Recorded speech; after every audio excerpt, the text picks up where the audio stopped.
ఒక మంచి నిర్ణయాన్ని ఈ సభ ఏర్పాటు చేయడం ద్వారా కవిత గారు తీసుకున్నారు. వారికి నా అభినందనలు. సో క్లుప్తంగా ప్రభుత్వాలు రకరకాల నిర్ణయాలు తీసుకుంటూ ఉంటాయి. కానీ ప్రపంచంలో ఏ దేశంలో కూడా ప్రజా వ్యతిరేక నిర్ణయాలు అమలైన దాఖలాలు అయితే నాకు కనబడలేదు. జీవోల దారి జీవోలది, ప్రజల దారి ప్రజలది. అంటే ఈసారి జీవోలో చాలా జాగ్రత్త పడ్డారు. రూపురేఖలను మార్చడం కానీ, వాళ్ళు వాటిని అగౌరవపరిచే విధంగా మాట్లాడడం కానీ, ఇదేది కూడా శిక్షార్హం అవుతుందని చెప్పారు. అంటే ఇక్కడ ఉన్న వాళ్ళందరినీ ఇప్పుడు అరెస్ట్ చేయవచ్చు.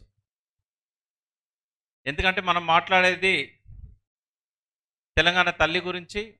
అది జీవోలో ఉన్న తల్లిని మనం ఏ రకంగా తప్పుపట్టినా కూడా అది శిక్షార్హమైన నేరం అని చెప్పి ఆ జీవోలో పేర్కొన్నారు. కానీ ఆ కాగితాల మీదనే ఉంటుంది అది. ఎందుకంటే ఈ నిర్ణయం అమలయ్యేది కాదు. ఎందుకు కాదంటే తెలంగాణ పల్లె పల్లెన విగ్రహాలు ఉన్నాయి. ఒకవేళ ఆ జీవో అమలు కావాలంటే ప్రభుత్వం ఆ విగ్రహాలన్నింటినీ మార్చి మళ్ళీ నిర్మించాలి. కానీ ప్రభుత్వం అంత సాహసం చేస్తుందని నేను అనుకోవట్లేదు. ఎందుకంటే ఏ ఊర్లో ఏ తెలంగాణ తల్లి విగ్రహాన్ని తొలగించాలన్నా, రూపురేఖలు మార్చాలన్నా ప్రజలు సహించరు. లా అండ్ ఆర్డర్ ప్రాబ్లమ్స్ వస్తాయి.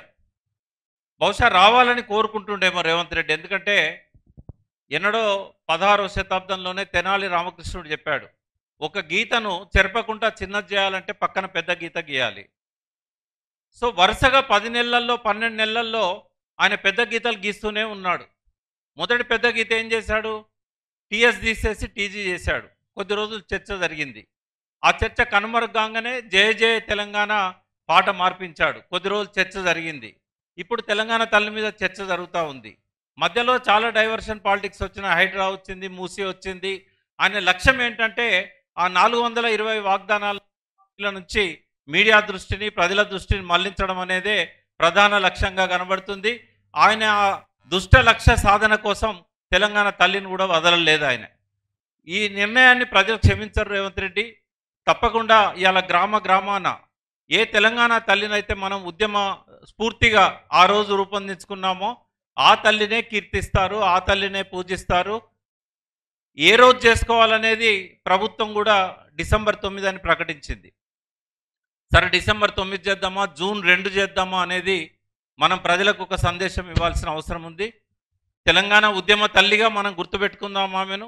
ఆ ఉద్యమ తల్లి కోసం మనం ఒక డేట్ డిక్లేర్ చేయాలి. వీలైతే ఈ సభ ద్వారా జనవరి 2 తెలంగాణ ఏర్పడ్డ దినం కాబట్టి ఆ రోజైనా కూడా, జూన్ 2 తెలంగాణ ఆవిర్భావ దినం కాబట్టి తెలంగాణ తల్లికి పూజలు చేసే రోజుగా ఉద్యమాన్ని విజయవంతం చేయడానికి ఆ తల్లి ఆశీస్సులు, స్ఫూర్తి ఉంది కాబట్టి దాన్ని మనం డిక్లేర్ చేసినట్టయితే బాగుంటుందన్న సూచన.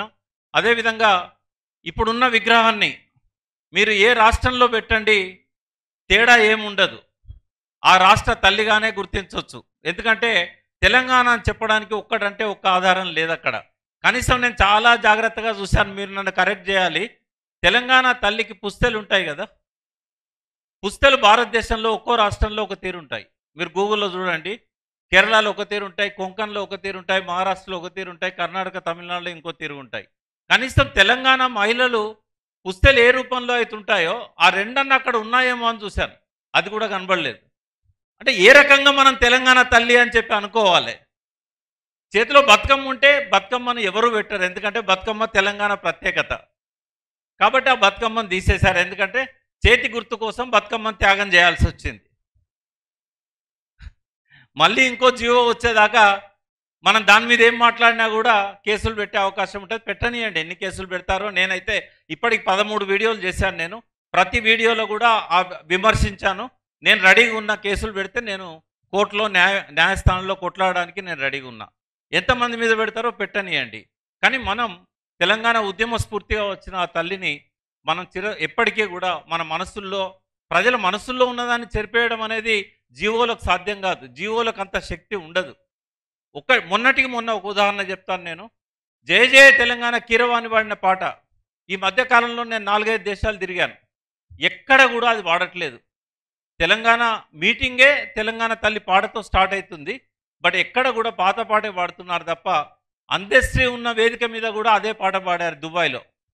పాత అందశ్రీ పాడిన పాటే పాడారు తప్ప కీరవాణి పాట పాడట్లేదు. ఏమైంది? ఇప్పుడు జియో ఉన్నది కదా, ప్రజలు పాడుకుంటున్నారా? ఇవాళ వేలాది స్కూళ్ళల్లో ఈరోజు కూడా ఉదయం 10 గంటలకి ప్రేయర్ సాంగ్గా చాలా స్కూళ్ళల్లో ఇదే ప్రభుత్వ హెడ్ మాస్టర్లు, ఇదే ప్రభుత్వ టీచర్లు జయ జయ తెలంగాణ పాడిస్తున్నారు.